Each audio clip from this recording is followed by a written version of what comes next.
미스터미터 대요리 문답 195문입니다. 질문은 여섯째 기원에서 우리는 무엇을 위하여 기도합니까? 입니다. 답변은 좀 긴데요. 하나하나 보겠습니다. 여섯째 기원, 우리를 시험에 들게 하지 마시옵고 다만 악에서 구하시옵소서에서 우리는 지극히 지혜로우시고 의로우시며 은혜로우신 하나님께서 여러 가지 거룩하고 공의로운 목적을 위해 우리가 시험의 공격을 받아 포위되며 잠시 사로잡히고 사탄과 세상과 육신이 잠시 우리를 강력하게 곁길로 이끌어 덫에 걸리게 하려고 하는 것에 섭리하신다는 사실을 인정해야 합니다.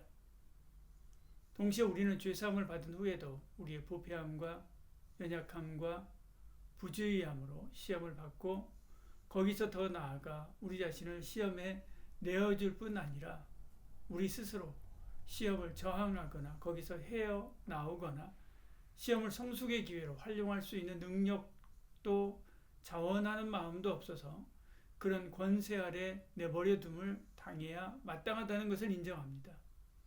그와 함께 우리는 하나님께서 세상과 그 안에 있는 모든 것을 주관하시고 육신을 굴복시키며 사탄을 제어하시고 만물을 섭리하시며 모든 은혜의 방편을 베푸시고 그것들에 복을 주셔서 우리가 그것을 활용할 때 우리 안에 경각심을 일깨워 주셔서 우리와 그분의 모든 백성이 하나님의 섭리로 죄의 시험에 빠지지 않게 지켜주시기를 기도합니다.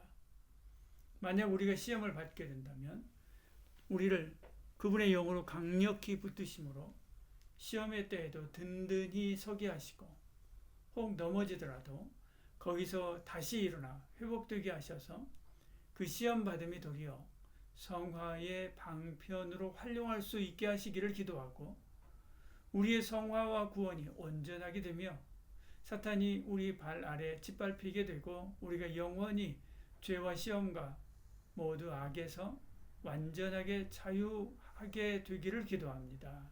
얘기합니다.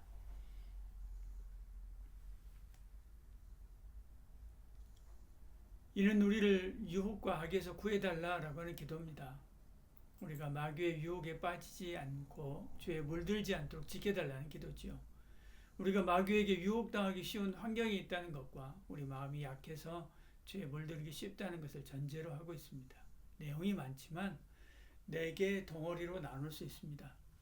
첫째, 하나님께서 특별한 목적을 위해서 시험에 들게 할 수 있다는 거죠. 두 번째, 우리의 연약함과 부패함으로 인해 시험에 빠질 수 있으며 우리는 스스로 그 시험에서 빠져나오거나 극복할 능력이 없습니다. 셋째, 그래서 하나님께 우리를 시험에 들지 않게 지켜주시고 보호해 주시기를 기도해야 됩니다.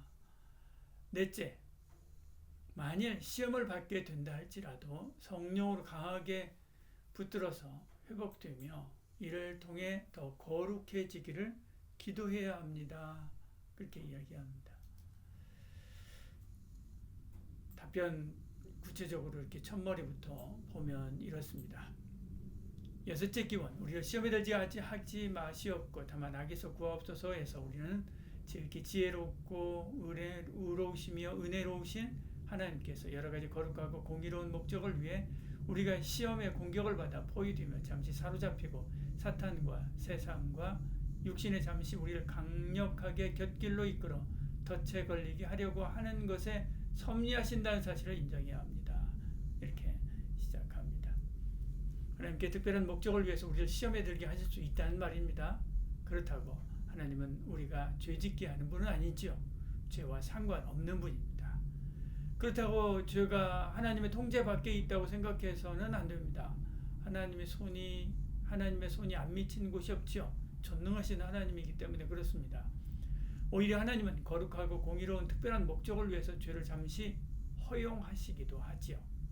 하나님은 우리 인생에 비바람이 없게 하시는 것이 아니라 이기게 하시는 분이지요. 이처럼 죄가 우리를 흔들도록 허용하실 때도 있지만 이기게 하시는 분입니다.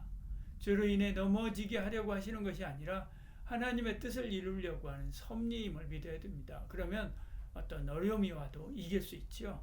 유혹이 와도 이길 수 있습니다. 대표적으로 욥을 보십시오. 하나님은 그를 시험했지만 정금 같은 신앙으로 나오게 하기 위한 것이었습니다. 요셉도 수많은 고난과 시험을 겪었지만 하나님은 이를 통해 그를 연단해서 이스라엘의 구원자로 세우지요. 바울도 평생 질병이라고 하는 가시를 가지고 있었지만 이로 인해서 더욱더 하나님을 간절히 붙들고 의지하게 했지요. 베드로도 사탄이 밀가 부르듯이 그를 시험했지만 예수님은 그를 위해 기도하시고 그는 시험을 이기고 초대교회 지도자가 되었습니다. 우리도 시험당할 수 있습니다. 그렇지만 하나님은 합력하여 선을 이루게 하시고 더 좋게 하실 줄 믿고 끝까지 이겨내야 되지요.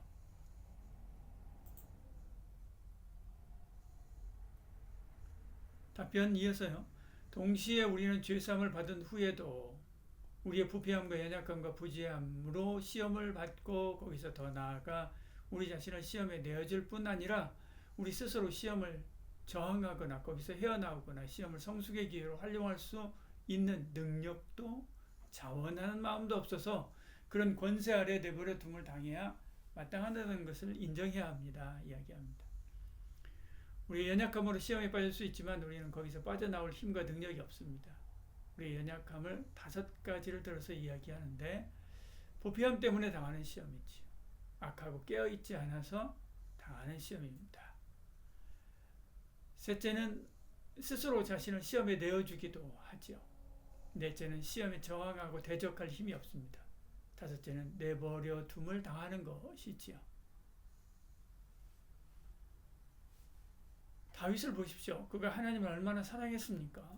하나님의 뜻에 따라 살려고 얼마나 애썼는지 성경에 구구절절 나옵니다. 그런데도 육신의 정욕이 충신 우리아의 아내 밧세바를 범하게 만들었지요. 베드로는 예수님의 수제자였습니다. 그런데도 그는 예수님을 3번이나 부인했습니다. 바로 조금 전에 예수님을 위해서 죽겠다고 했고 몇 시간 전에는 겟세마네 동산에서 주님을 지키기 위해서 칼을 빼서 휘둘렀던 사람입니다. 그런데 그가 예수님을 3번 부인하고 저주까지 하지요. 이것을 보면 우리가 구원받은 이후에도 여전히 부패한 본성을 가지고 있음을 알 수 있지요. 우리를 영적인 승리와 성화로 성장하도록 전적으로 하나님의 은혜 성장하도록 붙드는 것은 다 전적으로 하나님의 은혜이고 선물임을 우리는 알 수 있습니다. 그러므로 우리가 믿음으로 거룩한 삶을 산다고 교만할 거 없습니다. 다 하나님의 은혜입니다. 어떤 사람이 믿음에서 미끄러지고 시험당한다고 비난할 것도 없습니다. 그도 나와 같이 은혜 입기를 위해 기도하고 영적으로 붙들어 줘야 되는 것이지요.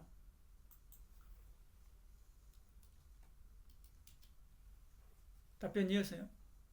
그와 함께 우리는 하나님께 세상과 그 안에 있는 모든 것을 주관하시고 육신을 굴복시키며 사탄을 제어하시고 마음을 섭리하시며 모든 은혜의 방편을 베푸시고 그것들에 복을 주셔서 우리가 그것을 활용할 때 우리 안에 경각심을 일깨워 주셔서 우리와 그분의 모든 백성이 하나님의 섭리로 죄의 시험에 빠지지 않게 지켜주시기를 기도합니다. 이야기합니다. 우리는 하나님께 시험에 빠지지 않게 지켜주시기를 기도해야 되는 거죠. 구체적으로 6가지를 이야기합니다. 세상 모든 것을 주관하셔서 우리가 죄에 빠지지 않게 구해달라는 기도지요. 둘째는 타락한 육신의 본능에 굴복하지 않도록 기도해야 됩니다. 셋째는 사탄을 제어하셔서 우리가 죄에 빠지지 않도록 기도해야 되지요. 넷째, 모든 것을 다스려서 죄에 빠지지 않도록 기도해야 됩니다. 다섯째, 하나님께서 우리에게 주신 은혜의 방편들인 말씀과 기도와 성찬을 통해서 우리가 죄에 빠지지 않도록 기도해야 되지요. 여섯째, 은혜의 방편들을 잘 사용해서 죄에 빠지지 않도록 기도해야 합니다. 이런 기도로 간절히 나가면 시험에 빠지는 것을 막을 수 있지요.